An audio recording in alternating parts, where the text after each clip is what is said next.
მოგესალმებით ძვირფასო ტელემაყურებლებო, თქვენ უყურებთ მომავალ-ტივის და გადაცემას კავკასია და კავკასიელები, რომელსაც კავკასიური ლიგა წარმოგიდგენთ. მე კი მისი წამყვანი თაკო თიგიშვილი ვარ. დღეს ჩვენი გადაცემის თემა იქნება დანაწევრებული საზოგადოება, რომელზეც გვესაუბრება ქართული იდეის ახალგაზრდული ფრთის წარმომადგენელი გიორგი კობალაძე. მოგესალმებით ბატონო გიორგი, დიდ მადლობას მოგახსენეთ ჩვენს გადაცემაში სტუმრობისთვის. მაინტერესებს ჯერ თქვენი აზრი საზოგადოებაზე, როგორც ვთქვით, საზოგადოება ესაა საერთო ინტერესების, ფასეულობების მქონე ადამიანების გაერთიანება. ჯერ გითხარით თქვენი აზრი საზოგადოებაზე და შემდეგ არსებობს თუ რაღაც პროცესები, რაც იწვევს მათ დანაწევრებას. რა თქმა უნდა, მოგესალმებით. პირველ რიგში მადლობას მოგახსენებთ ჩემი გადაცემაში მოწვევისთვის, ჩემი აზრით დაინტერესებისთვის. ჩემი მხრივ მოხარული ვარ, რომ კავკასიაში და საქართველოში არსებობენ ესეთი ახალგაზრდების ჯგუფი, რომლებიც დაინტერესებულნი არიან ქართული და ზოგადად კავკასიური პრობლემატიკის შესწავლით. რაც შეეხება საზოგადოებას, თვითონ ტერმინი ცნება მიგვანიშნებს, რომ ეს არის რაღაც ისეთი მრავალმნიშვნელოვანი ტერმინი. ქართული საზოგადოების შემთხვევაში, მოკლედ ამ შემთხვევაში ძალიან ესეთი დიდი პრობლემები გვაქვს. დავიწყებ იმით, რომ ქართულმა საზოგადოებამ მოყოლებული 90-იანი წლებიდან დღემდე ვერ მოახერხა კონსოლიდაცია, ვერ მოახერხა გაერთიანება ერთი საერთო მიზნის, საერთო იდეალის, საერთო ფასეულობის გარშემო. ამიტომ შეიძლება რაღაც ეწყინოს, მაგრამ ქართულ საზოგადოებას ნელია უწოდოთ ამ შემთხვევაში საზოგადოება, თუმცა მეც ამ საზოგადოების წევრი ვარ. ანუ შეუმდგარი დღევანდელი ჩვენი საზოგადოება. ესე გამოდის. და რა იწვევს მის დანაწევრებას? არ შედგომა. გეტყვით ახლავე სანამ პრობლემაზე და მისგან გამოწვეულ კიდევ უფრო დიდ პრობლემებზე გადავიდოდეთ, მანამდე მინდა ძირითადად იმ ორ მიზეზზე ვისაუბრო, რომელიც ქართული საზოგადოების დანაწევრებას და ქართული ერის დაგსავსვას იწვევს. ესაა პირველი ნაკლებად რთული, თუმცა მნიშვნელოვანი პრობლემა ქართველთა ეთნიკური ხასიათის თავისებურებები. როგორი ამის გამოხატულება? კი ბატონო, გეტყვით. 21 საუკუნის ერთ-ერთი ბრძენი ადამიანი, ქართველი ბრძენი ადამიანი, საქართველოს სამოციქულო ეკლესიის მეთაური, უწმინდის და მომეტარის ილია მეორე ბრძანებს, რომ ქართველი კაცი არის შინაგანად. ამაყი თითოეულ და ჩემი მხრივ დავუმატებ, რომ თითოეულ ქართველს უნდა რაღაც ქალაქის მერობა, გუბერნატორობა, პრეზიდენტობა და ესე შემდეგ. დიდი ამბიციები აქვს, რა თქმა უნდა. პირველ რიგში ესაა ჩვენი ეთნიკური ხასიათის თავისებურება, ესე რომ ვთქვათ მარტივად. და ცოტა რომ გავართულოთ, ჩვენი ეთნოფსიქოლოგიური სირთულე და თავისებურება, ჩვენი ეთნოფსიქოლოგიური ხასიათის პრობლემაა ეს. რაც შეეხება მეორე მიზეზს, გაცილებით რთული და მრავალმნიშვნელოვანია და მრავალმხრივია. ესაა გარე ძალების მიერ პროვოცირებული პრობლემა. ჩვენ ვახსენეთ, კი ბატონო, ჩვენ ვახსენეთ 90-იანი წლები. ხალხი, რომელიც საქართველოს სახელმწიფოებრივი დამოუკიდებლობისთვის, საქართველოს სახელმწიფოებრივი მომავლისთვის იდგა რუსთაველის გამზირზე, ესე ვთქვათ, პროსპექტს ახსენებენ ხოლმე, მაგრამ არ მიყვარს ეს სიტყვა, გამზირზე დაიბრძოდა საქართველოს მომავლისთვის. ამ ხალხმა სულ რამდენიმე ჯოში და რამდენიმე წელში ერთმანეთს მიზანში ამოღება დაიწყო და ერთმანეთს პისტოლეტები, ავტომატები და ტყვიამფრთები ესროლა. ესაა ძალიან დიდი პრობლემა. თუმცა მაინც და მაინც დავუბრალებთ ამას ქართველობის სიამაყის და ქართველობის პატივთმოყვარეობას. ეს იყო გარე ძალების მიერ პროვოცირებული პრობლემა და აი დღევანდელობასთან გავავლოთ პარალელი 21 საუკუნეა სულთქვა-გამოწვევებს უყენებს არა მარტო ქართულ ზოგადად მსოფლიოს საზოგადოების, მაგრამ ამ შემთხვევაში ქართულ საზოგადოებაზე ვსაუბრობ და სულთქვა-გამოწვევებს ვიყენებს. მაგრამ დღესაც 21 საუკუნეში საქართველოში არის უამრავი შეურაცხყოფას მინდა აღვნიშნო შეურაცხყოფას არავის ვაყენებ, მაგრამ არის უამრავი არასამთავრობო ორგანიზაცია, არის უამრავი პოლიტიკური პარტია, რომელთა მოღვაწეობა ბრჭყალებში მიმართულია ქართველი ერის დახსოვსისა და დაშლისკენ. ალბათ მამას კითხვა გაუჩნდება, რომ 21 საუკუნეს თავისი მოთხოვნები აქვს და დემოკრატიული საზოგადოების ერთ-ერთი მთავარი მოთხოვნაა მრავალფეროვანი საზოგადოება. თუმცა აქ უნდა აღვნიშნოთ და აუცილებლად უნდა ვთქვათ, რომ დემოკრატიულ საზოგადოებასა და ქართულ საზოგადოებას შორის არის ისეთი დიდი ზღვარი და თუ რა შემდგომარეობს გეტყვით ახლა. დემოკრატიული საზოგადოება დაყოფილია, ესე ვთქვათ, სხვადასხვა ნაწილებად, სხვადასხვა ეთნიკურ ჯგუფებად, სხვადასხვა რელიგიურ მიმდინარეობად, თუმცა არსებობს ამ ადამიანებისთვის გარკვეული ფასეულობები, იდეალები, რომლის გარშემოც გაერთიანდებიან და მკერდით გადაუდგებიან, მკერდით დადგებიან ამ ფასეულობის დასაცავად. სამწუხაროდ ქართულ რეალობაში ესეთი ფასეულობები თუ დემოკრატიულ საზოგადოების პრინციპით ვიხელმძღვანელებთ არ არსებობს, ყველა ნაწილებად არის დაშლილი, ყველა გათიტოყაცებულია და საკუთარი ხედვა აქვს, აზრი აქვს და ერთმანეთთან მიმართებაშიც კი ელემენტარულ დათმობებზე არ მიდიან, ასე რომ ქართული საზოგადოების დანაწევრებასა და დემოკრატიული საზოგადოების ნაწილებად დაყოფა შორის ძალიან დიდი ზღვარი და განსხვავებაა. აღნიშნული პროცესები არის თუ არა გარკვეული საფრთხის შემცველი ქართველებისთვის, საზოგადოებისთვის, დანაწევრებასთან ერთად სხვა საფრთხებიც თუ არსებობს. რა თქმა უნდა, არსებობს სხვა საფრთხებიც, თუმცა დანაწევრებასთან მოდით დავიწყოთ უმთავრესი საფრთხით, ესაა მუდმივი დაპირისპირების კერა ქართულ საზოგადოებაში, სამოქალაქო დაპირისპირების, ესე ვთქვათ. თუმცა სამოქალაქო დაპირისპირება თავის მხრივ განიყოფა ორ ნაწილად. არსებობს სამოქალაქო დაპირისპირება ქართველებს შორის, რაც რა თქმა უნდა დამღუპველად აისახება ქართულ საზოგადოებას და არსებობს სამოქალაქო დაპირისპირების კერები სეპარატისტულად განსხვავებულ რეგიონებში. არ დავაკონკრეტებ რომელ ჯგუფებში და რომელ რაიონებში, მაგრამ ეს საფრთხე არსებობს და რატომ დავაკონკრეტებ? ავიღოთ მაგალითად სამცხე-ჯავახეთი. არ ვრცელდება იქ ქართული ლიტერატურა. ახალქალაქში იყო ერთადერთი ჯიხური, სადაც ვრცელდებოდა ქართული ლიტერატურა. სხვათა შორის ის ბაზარი, რომლის ტერიტორიაზე მდებარეობდა ის ჯიხური, ქართველმა ბიზნესმენმა შეისყიდა და ის ქალბატონი, სომეხი ქალბატონი, რომელიც ავრცელებდა ქართულ პრესას, აუკრძალეს იქ მარტივად რო ვთქვათ, გაზეთების გაყიდვა.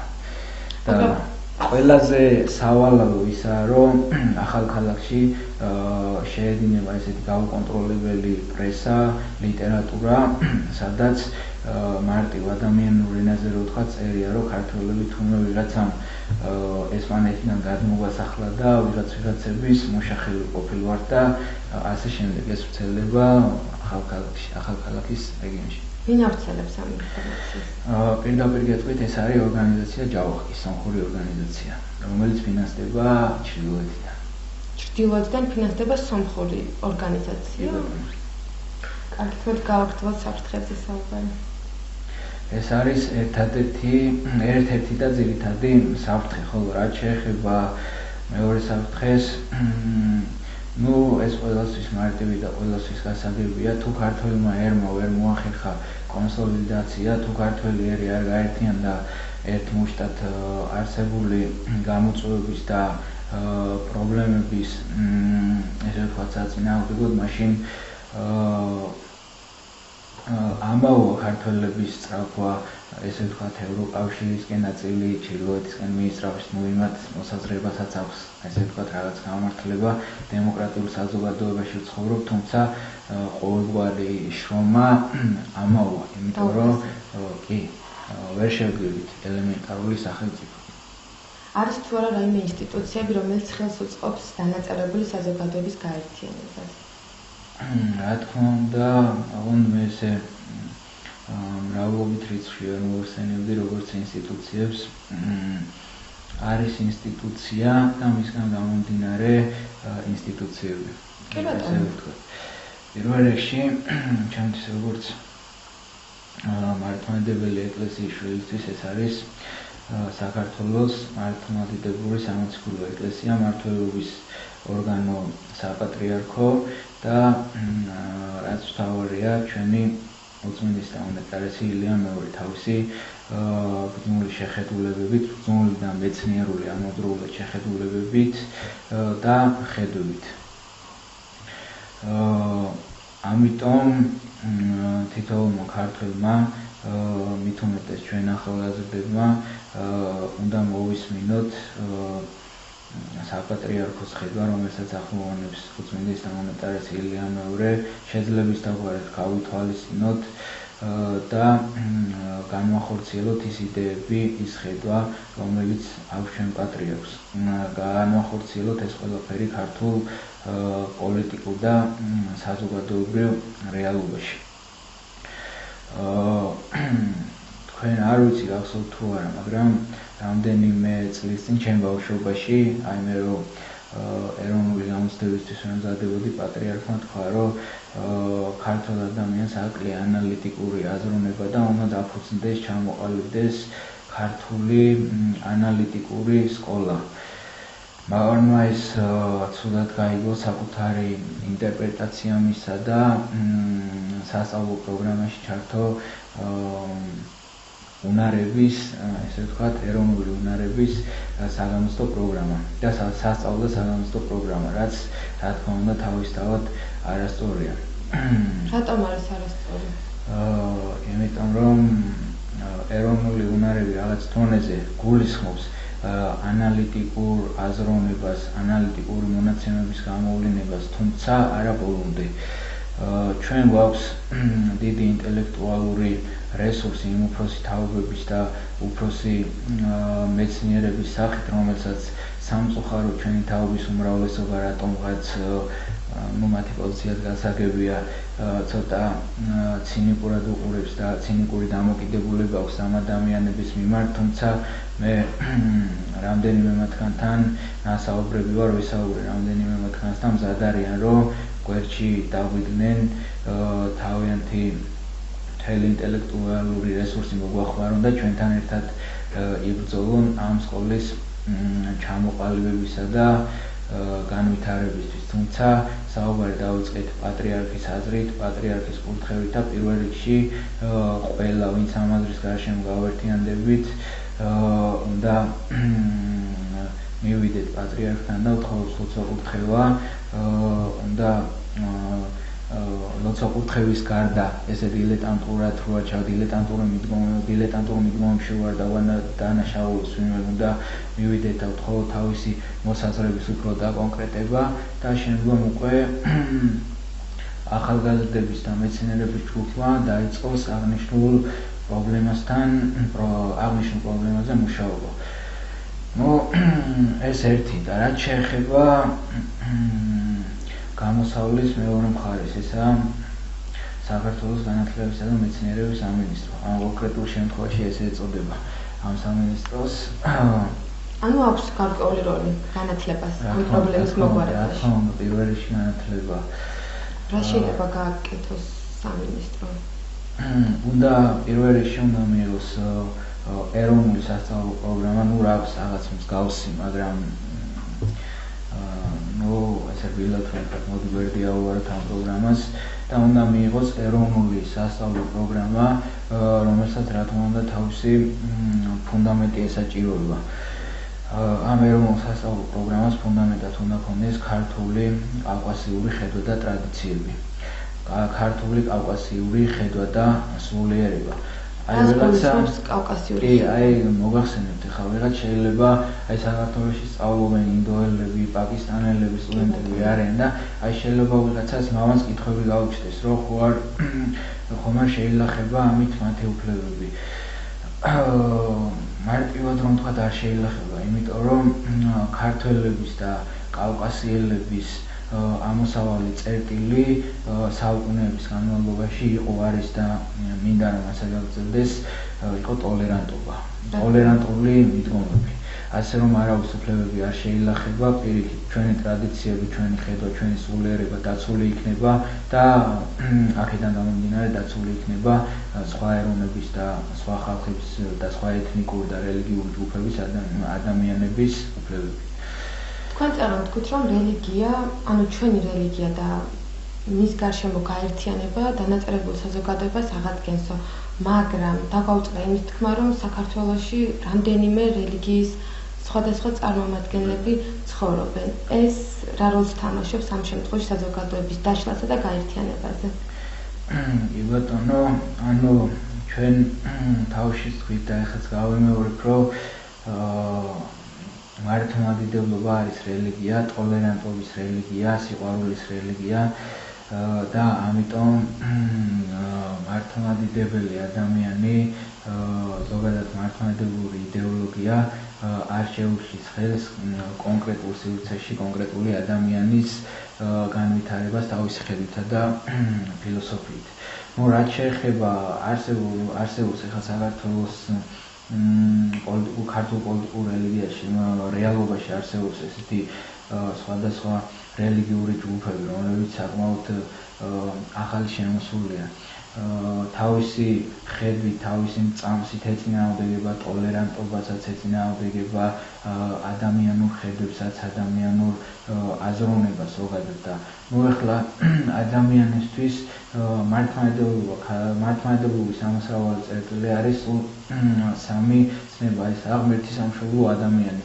ასევე ჩვენ გვყავს მუსულმანი დები და ძმები, გრიგორიანი დები და ძმები და ღმერთი სამშობლო და ადამიანი ყველასთვის არის ამოსავალი წერტილი და ყველასთვის არის ესე ვთქვათ რეალობა, რომელშიც უნდა იცხოვრონ და რომელშიც უნდა განვითარდნენ და თუ ვინმეს კითხვები აქვს ამ ცნებასთან, მაშინ პირველ რიგში საკუთარ თავს უნდა ჩაუღრმავდეს და საკუთარ თავს უნდა დაუწყოს კითხვები, თუ რატომ აქვს გაჩენილი ეს კითხვები.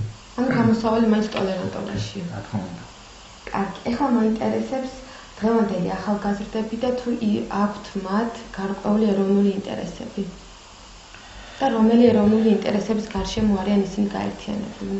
ქმნიან თუ არა დღევანდელი ახალგაზრდების საზოგადოებას?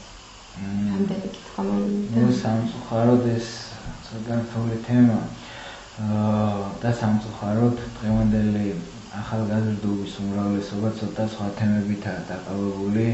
უმრავლესობას არ აინტერესებს ეროვნული ინტერესები, ეროვნული ცნობიერება, ეროვნული ღირებულებები, თუმცა ეს არა მთავარი. მოდით ვისაუბროთ იმ ადამიანებზე, ვისაც ვაინტერესებს ეროვნული ინტერესები, ჩვენი სულიერება, ჩვენი კავკასიური ცნობიერება, ჩვენი ტრადიციები.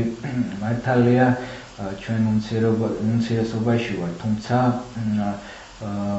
ზოგადად მსოფლიო განვითარების ისტორიაში ადამიანები, რომლებიც ისტორიას ქმნიდნენ, რომლებიც გარკვეულ ღირებულებებს ქმნიდნენ, ყოველთვის უმცირესობაში იყვნენ. ამიტომ ეს არაა პრობლემა, არ ჩვენ ვაშინებს ჩვენი უმცირესობა, ჩვენი მაგალითი, ჩვენი ცხოვრების წესით, ჩვენი აზროვნებით, ჩვენი ფილოსოფიური სტილით უნდა მივცეთ იმ ახალგაზრდებს მაგალითი, რომლებსაც არ აინტერესებთ ეროვნული ცნობიერება, ფილოსოფია, სულიერება და ასე შემდეგ. ერთი შეხედვით ეს რთული თემაა, თუმცა ყველაფერი ძალიან მარტივადაა. ჩვენ უნდა მივცეთ მაგალითი და მე უკვე სხვანაირად გაიაზრებენ, სხვანაირად აფექტებიან და მოსასვლელი და შემოსაერთებელი ვინც ამოვა და შემოგვიერთდება და ვინც არა უკვე ეს სხვა თემა და ანუ გაერთიანებულნი არ არიან დღევანდელი ახალგაზრდები სამწუხაროდ არ არიან გაერთიანებული. და თქვენი აზრით რა არის მათი ინტერესები დღევანდელ ცხოვრებაში? კიდევ ერთხელ დავუბრუნდები იმ თემას, რომ 21 საუკუნეა და სხვა ინტერესებს და განსაკუთრებულ სხვა ინტერესებს გვიყენებს. რომელი ინტერესებს? უფრო დავკონკრეტდეთ. კი ბატონო, დავკონკრეტები. მე-19 საუკუნეში უავლებოთ ესეთი ქართული საზოგადოება შეიძლება ყოფილიყო რაღაც დონეზე დაყოფილი, მაგრამ მაინც ერთიან სივრცეში იყო, ერთიანი ცნობიერება ჰქონდა, ერთიანი სულიერება თუ არ ჰქონდა, ერთიანი სულიერი სივრცე იყო საქართველო 21 საუკუნეში განსაკუთრებით 90-იანი წლების შემდეგ მარტივად რომ ვთქვათ ძალიან აირია სიტუაცია. ქართველები, რომლებიც 70 წელი ცხოვრობდით ერთ კონკრეტულ სივრცეში, რა თქმა უნდა, ეს იყო ბოროტება და ეს იყო თავისუფალი აზროვნების შეზღუდვა, ამაზე ორი აზრი არ არსებობს. უცბად მოგვეცა ესეთი აზროვნების თავისუფალი არეალი და უკვე ჩვენზეა დამოკიდებული, როგორ გამოვიყენებთ ამას. ნაწილი გამოვიყენებთ კარგად, ნაწილი საერთოდ გვერდსაუბრით და ნაწილი გამოიყენებს ცუდად. ეს უკვე ჩვენზეა დამოკიდებული. ანუ გვერდსვუბლით? ანუ სამი სახე ვთქვი, ნაწილი ვიყენებთ კარგად, ნაწილი გვერდსვუბლით და ნაწილი ცუდად ვიყენებთ. ყველაზე მეტი დღევანდელი ახალგაზრდა. ყველაზე მეტი გვერდსვუბლით. გვერდსვუბლით. და რა არსებობს თუ არა რამე საიმისოდ რომ გაკეთდეს, რომ ახალგაზრდებმა გვერდი არ აუარონ? ძირითადად საინფორმაციო წყაროებზეა ყველაფერი დამოკიდებული. დღევანდელი ახალგაზრდობა, აი დღეს ჩვენ ყველაფერი გვაქვს, ტელევიზიაც გვაქვს, ინტერნეტიც გვაქვს, რადიო საშუალებებიც გვაქვს, მაგრამ მიუხედავად ამ ყველაფრისა, მაინც საინფორმაციო აკუმში ვიმყოფებით რატომაც. ამიტომ კიდევ ერთხელ ვიმეორებ, ჩვენ ახალგაზრდების როლზე აღნიშნულ საკითხთან დაკავშირებით ყველაფერი ჩვენზეა დამოკიდებული. ანუ ჩვენს თანამემამულეებს, მით უმეტეს ჩვენს ანატოლებს ჩვენ უნდა მივაწოდოთ ინფორმაცია და ჩვენ უნდა დავუყენოთ გვერდში ამ საქმეში. კარგი. რას გვეტყვი საერთო ეროვნულ იდეოლოგიაზე? დღევანდელ საზოგადოებაში არსებობს თუ არა ის? იგივე პასუხი შემოვიფარგლები. ანუ უმცირესობაში არსებობს. თუმცა აუცილებელია რომ არსებობდეს უმრავლესობაში, იმიტომ რომ ეროვნული იდეოლოგია არის ის ფუნდამენტი, რომელზეც უნდა დაფუძნდეს და აშენდეს ეროვნული და არა მარტო ეროვნული სახელმწიფო. აი ავიღოთ ამერიკის შეერთებული შტატები. თითქმის აი ყველა ამბობს, რომ ამერიკის შეერთებულ შტატებს არ აქვს ისეთი განსაკუთრებული ისტორია, არ აქვს ისეთი განსაკუთრებული წარსული. თუმცა ამერიკის შეერთებულ შტატებს აქვს იდეოლოგია. შეიძლება ეროვნული ვერ უწოდოთ, მაგრამ აქვს რაღაც იდეოლოგია, რომელზეც თუ არ იზრდება მაგალითად ვინმე პანკი, ვინმე ესე ვთქვათ თავისუფალი აზროვნების მქონე მოხალხე, იზრდება ჯარისკაცი მინიმუმ. აი ქართველებს ბევრი საუბრობს ეროვნული იდეოლოგიის აუცილებლობაზე, ბევრი საუბრობს ეროვნული იდეოლოგიის სახეებზე, თუმცა რეალურად ეროვნული იდეოლოგია ქართველებს მოდი ესე ვთქვათ, ველოსიპედი არ გვაქვს გამოსაგონებელი, მარტივად რომ ვთქვათ, მაგრამ უნდა შევისწავლოთ, კიდევ ერთხელ ვიმეორებ, ჩვენი ეთნიკური ფსიქოლოგიის თავისებურებები, ჩვენი ხასიათის თავისებურებები და აქედან გამომდინარე, რომელიმე ქვეყნის იქნება ეს ჩრდილოეთი, იქნება ეს დასავლეთი, რომელიმე მოდელი ესე კი არ ავიღოთ და ესე მათ კი არ დავნერგოთ ჩვენ რეალობაში. პირიქით, ჩვენ უნდა შევისწავლოთ ჩვენი თავი, ჩვენი ქართული, ჩვენი კავკასიური ტრადიციები, ჩვენი წინაპრების ხედვა ამ საკითხთან დაკავშირებით და შემდეგ უკვე ამ ყველაფრის გათვალისწინებით შევქმნათ ისეთი მოდელი, რომელიც შესაბამისობაში იქნება ქართულ და კავკასიურ ხედვასთან.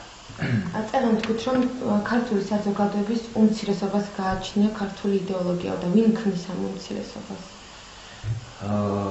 ადი ესე დაკონკრეტებისგან თავ შევიკავ, თუმცა რომ დავკონკრეტე ესეთი არასრულფასოვანი ხედვა და აზრის ჩამოყალიბება იქნება. თქვენი აზრი დააფიქსირეთ. ჩემი აზრით ჩემ გარშემო ყოფი ადამიანები, აგრეთვე მე ვარ მათ გარშემო, ანუ ესე წინ წამოწეული და პიროვნულად წარმოჩენილი არც ერთი მათგანი ვართ. ან ჩვენ ვართ ქართველი ახალგაზრდები, რომელთა ყოველთათვისაც უმთავრესი არის ქართული ხედვა, ქართული მართლმადიდებლური ეროვნული იდეოლოგია და ქართული სულიერება. ესაა ამ შემთხვევაში ვისაც მე ვიცნობ, თორე შეიძლება სადღაც კასპში ან ქუთაისში არსებობდეს კიდე ესეთი ახალგაზრდების ჯგუფი, მაგრამ ვისთანაც მე შეხება მაქვს, ესაა ქართული იდეის ახალგაზრდული ფრთა. რადგან შევეხეთ თქვენს მოძრაობას, გითხარით რა საქმიანობს თქვენი მოძრაობა, როდის დაარსდა, მოკლედ რამდენიმე სიტყვით. ამ თემაზე როგორც იცი გეგასთან საუბრობთ, თუმცა აქვე მარტივად ვიტყვი, რომ ჩვენი იდეის მთავარი მოძრაობელი ძალა ესაა ღმერთი, სამშობლო, ადამიანი. ქართული ეროვნულ მართლმადიდებლური პრინციპები, ადამიანის სიყვარული და აქედან გამომდინარე ადამიანზე ზრუნვის სხვადასხვაგვარი ხედვა და სხვადასხვაგვარი პრინციპები. აქვე მინდა შევეხო მოკლედ ვიტყვი ქართული იდეის ბერკეტებზე. ქართული საზოგადოება სამწუხაროდ კიდევ ერთი დაყოფის კიდევ ერთი საკითხი წარმოჩნდა 21 საუკუნეში, ესაა ქართული საზოგადოების პროდაყოფა საგარეო ვექტორის მიმართულებით. ერთი ნაწილი ამბობს, აი რუსეთი ბოროტების იმპერია, რუსეთმა ტერიტორია წაგვართა და რაც თავისთავად მართალია, რუსეთი დღესაც აწარმოებს ომს ქართველების და კავკასიელების წინააღმდეგ. მეორე ნაწილი ამბობს, რომ აი ევროპაში გეი პარადები ტარდება, ევროპა რაღაც ისეთ მოთხოვნებს ვიყენებს ასოცირების ხელშეკრულების თანახმად, რომელიც არ ჯდება ჩვენ ქართულ და კავკასიურ ხასიათში. ესეც ნამდვილად მართალია, მაგრამ კიდევ უნდა დავუბრუნდე იმ თემას, რაზეც ზემოთ ვისაუბრეთ, ზემოთხურ თემას. ესე კატეგორიული აზროვნება ქართველებს და კავკასიელებს ამ შემთხვევაში გვეკრძალება, იმიტომ რომ ჩვენს უკან დგას ჩვენი საქართველო და ჩვენი კავკასია. კარგი უნდა ავიღოთ ევროპისგანაც, თუ აქვს ხაზს უსავა, უნდა ავიღოთ რუსეთისგანაც და უნდა შევქმნათ ისეთი მოდელი, რომელიც აბსოლუტურად მორგებული იქნება ქართულ და კავკასიურ ხასიათზე. თუმცა აქვე უნდა აღვნიშნო, რომ მე პირადად როგორც ქართული იდეის ახალგაზრდული ფრთის წარმომადგენელი და ქართული და კავკასიელი ადამიანი საქართველოს და ესე შემოვიდა ნამსხევას კავკასიის მოქალაქე, ვთვლი, რომ საქართველო უნდა იყოს ზოგადად კავკასია ნეიტრალური სახელმწიფო. თუმცა არსებობს ნეიტრალიტეტის ორი სახე. ერთი ამბობენ, რომ უნდა იყოს საქართველო ნეიტრალური სახელმწიფო და აი ამ აზროვნებას ვერ ცდებიან და ვერ გიყალებებენ, რატომ უნდა იყოს. აქ ან გულობასთან გვაქვს საქმე, ან გვაქვს სპეცსამსახურებთან, სხვადასხვა ხნის სპეცსამსახურებთან, მაგრამ მე როდესაც ვსაუბრობ ქართული იდეის ახალგაზრდული ფრთის სახელით, უნდა აღვნიშნო, რომ ჩვენი ნეიტრალიტეტი დაფუძნებული უნდა იყოს იმ ბერკეტებზე, რომელიც გარანტი იქნება ჩვენი სახელმწიფოებრივი დამოუკიდებლობის და ჩვენი სულიერებისა და ტრადიციების შენარჩუნების. რა შეიძლება იყოს ეს? კი ბატონო, აი მოგახსენებთ, მოკლედ გეტყვით, ქართული იდეას გვაქვს ესეთი უნიკალური წყლის პროგრამა, წყლის პროექტი. საქართველოში არსებული ყოფი მეცნიერების ნაწილი, უпростоროდ უმრავლესობა შეიკრიბა, რომლებიც გათვისნობიერებული არიან აღნიშნულ საკითხში წყლის წყლების რესურსის განკარგვაში, რეალიზაციაში და ასე შემდეგ შეიკრიბა და ჩამოაყალიბეს შეპესე. ესე მოკლედ რო ვთქვა, თუმცა შემდეგ ეს შეპესე უკვე გაერთიანდა ქართულ იდეასთან და აწარმოებენ საერთო საქმიანობას. ერთ-ერთი მათი გეგმა, ესე რომ ვთქვათ, მათი სამუშაო გეგმა არის წყლის რეალიზაცია. როგორც ვიცით, მსოფლიოში უამრავი ადამიანი და ცოტა ნაკლები ბავშვი ეუპება ბინძური და შედარებით ნაკლებად ბინძური წყლის მოხმარებით. წყლის უხმარისობა უწევთ ამ თემას. საქართველოს გააჩნია წყლის მარაგი, რომელსაც შეუძლია მსოფლიო დააკმაყოფილოს სრული მომარაგებით, სასმელი წყლის სრული მომარაგებით 5 დღით. არსებობენ ბაზარზე მონოპოლისტები, ეს ყველასთვის ცნობილია. ერთ-ერთი მათგანი არის საფრანგეთი, თუმცა ამ მეცნიერებს აქვთ საკმაოდ ისეთი აკადემიური ხედვა იმასთან დაკავშირებით, თუ როგორ უნდა ავუარონ გვერდი ამ მონოპოლისტებს. ჩვენ ვიკავშირდებიან მსოფლიოს სხვადასხვა ქვეყნებიდან, მაგალითად როგორც ამერიკის შეერთებული შტატები, როგორც იტალია, თვითონ საფრანგეთიდან და დაინტერესებული არიან ამ წყლის პროექტით და კონკრეტულად ამ ჩვენი მეცნიერების ხედვით. ასე რომ პირველ რიგში შორს წავედი ცოტა, მაგრამ ქართველებს პირველ რიგში, როდესაც საუბრობთ ნეიტრალიტეტზე, უნდა ჰქონდეს ბერკეტები, რომლებიც გარანტი იქნება ჩვენი პოლიტიკური და ეროვნული დამოუკიდებლობის. ძალიან კარგი პროექტია, ვთვლი რომ ბერკეტიც ძალიან ისეთია და ბოლოს მოდი მივმართოთ საზოგადოებას, მაყურებელს, კავკასიელებს. თქვენ წეღან თქვით რომ შემოვიღეთ ასეთ მცნებასო კავკასიის მოქალაქეო და მოდი როგორც კავკასიის მოქალაქე სრულიად კავკასიას მიმართეთ. ბატონო, პირადად დიდი პატივისცემელი და აბსოლუტურად გამზიარებელი ვარ ბატონის ზვიად გამსახურდიას და ბატონი ჯოხარ დუდაევის ხედვის და მოსაზრების კავკასიური ერთობის შესახებ, თუმცა სამწუხაროდ 21 საუკუნემ კიდევ ერთხელ ვიმეორებ სხვა მოთხოვნები დაგვიტანა. მიუხედავად იმისა, რომ ჩვენსა და ჩრდილო კავკასიელებს შორის არსებობს გარკვეული განსხვავებები ფილოსოფიურ აზროვნებასა და ეთნიკურ ხასიათს შორის, ჩვენ მაინც ესე ვთქვათ სისხლის მიერი ძმები ვართ, პირდაპირ ვიტყვი და არ შემწყვება ამ სიტყვის და ჩვენ შორის არსებობს დიდი განსხვავება რელიგიის სახით. ამ თემას როგორ ავუაროთ არ იქნება სწორი. და ეს რელიგია კიდევ უფრო დიდ განსხვავებებში გვაგდებს ვაჰაბიზმის და ემირატის ესე ვთქვათ სახით. თუმცა რთული თემაა და რთული ამ საკითხის გვერდისავლა, თუმცა მოდით ჩრდილო კავკასიელებმა გავიაზროთ და გავითავისოს ის აზრი, რომ პირველ რიგში ჩვენ ეთნიკურად სისხლის მიერი ძმები ვართ და მოდით თუ ესეთი ახლო კულტურული და შინაგანი დამოკიდებულებები არ გვექნება, მინიმუმ გავუფრთხილდეთ ერთმანეთს და გავიაზროთ, რომ კავკასია ეს არის ჩვენი სახლი, ჩვენი ერთიანი სახლია და მინიმუმ დავიცვათ უცხო პირების და უცხო ხელის ჩარევისგან. შემდგომში წარმავალია დროება, წარმავალია რა თქმა უნდა პოლიტიკური ვითარებაც და იმედია, რომ შემდგომ პოლიტიკური ვითარება დადებითად აისახება ქართველებისა და ჩრდილო კავკასიელების ყოფაცხოვრებაზე. ძალიან დიდი მადლობა ბატონო გიორგი. ასეთი საინტერესო საუბრისთვის, მობრძანებისთვის. ჩვენ კი მომავალ შეხვედრამდე გემშვიდობებით.